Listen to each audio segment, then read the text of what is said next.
Council Chairperson Kungu Muigai and former Gatundu MP Ngengi Muigai want 10 senior judges dismissed for alleged misconduct in handling the dispute. A story on page 4 and also 5. And page 7 here, actually, Gachagua is responding to Ruto's move. And I see Gachagua, Ruto not sincere on Adani. So former Deputy President Rigathi Gachagua now wants US President-elect Donald Trump to impose sanctions on all Kenyan leaders who committed the country into the shady Adani deal, saying President William Ruto cancelled the controversial contracts under duress. This is a page 7 story. And of course, Gachagua still almost taking the position of an opposition leader. Very, very interesting. I mean, he's the one now calling out the current government, but he's saying President Ruto did not cancel the Adani deals because it was from his heart. It was because the Adani operations have been flagged in America. Given a choice, he will not have cancelled them. Interesting.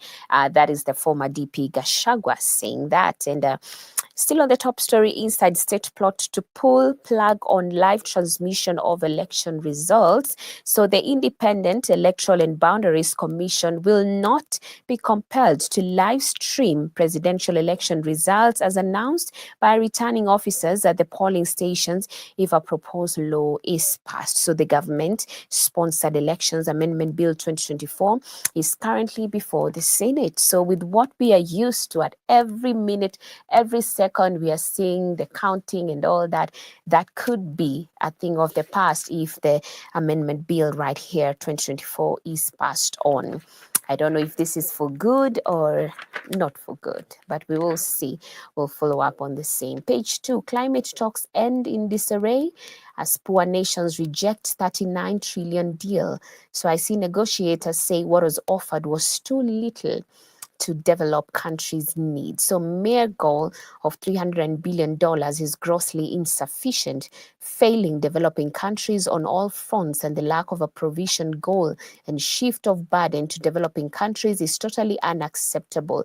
This is Mr. Obed Koringo on that. So participants from developing countries staged walkouts during the conference that was held in Azerbaijan. And that's a story on page 2 of the Daily Nation. And page 3, 16 days of activism against GBV. Withdrawal of cases by victims and interference with witnesses remain a challenge. So magistrate reveals mental health cost of fighting for SGBV survivors. So Ms. Wasike says she has seen marked improvement in the prosecution of sexual violence cases over the years.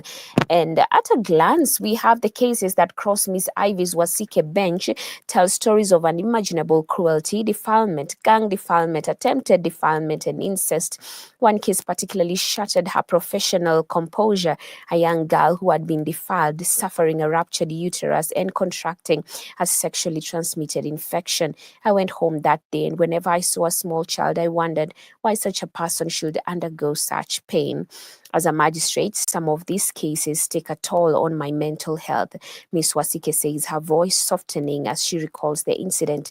Handling such cases is not for the faint-hearted, but calls for a lot of compassion and adherence to strict work ethics, she explains. And that's a story well covered on page 3.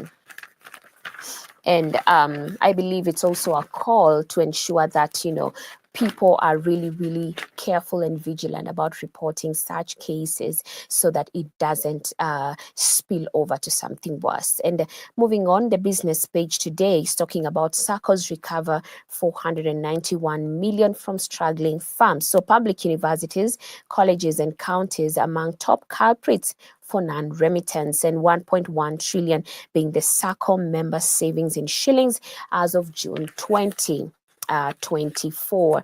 And coming down to the sports page today, how rule change in technology will affect safari rally cars. So World Motorsport Council has abolished the hybrid plug-in system rule after months of deliberation.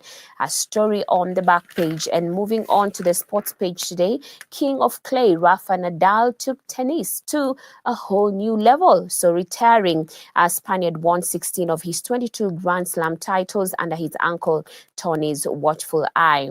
And still on the sports page, you see match perfect Canzolo seals Nation Classic title in style. So Kakamega golfer cards 37 points to win series grand finale ahead of hot charging Mayo from Eldoret. A story covered on page 34.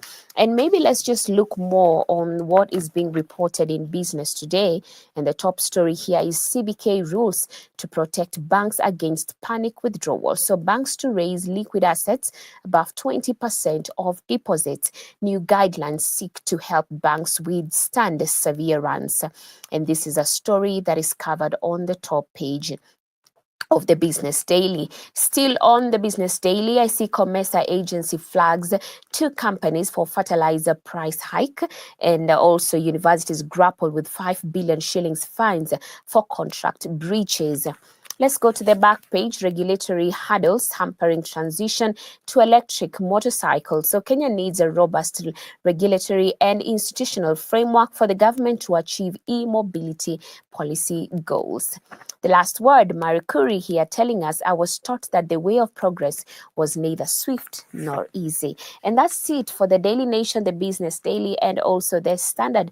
You can grab a copy of your favorite, but remember, we also have news updates on our FM, and that is on Hope FM 93.3 right here in Nairobi. At the top of every hour, you get news updates.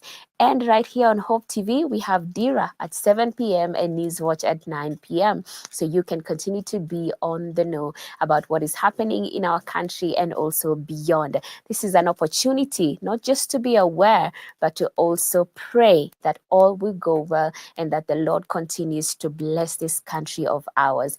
As the nation prospers, we too are going to prosper. So let's take a break even as we have a look at the video of the day.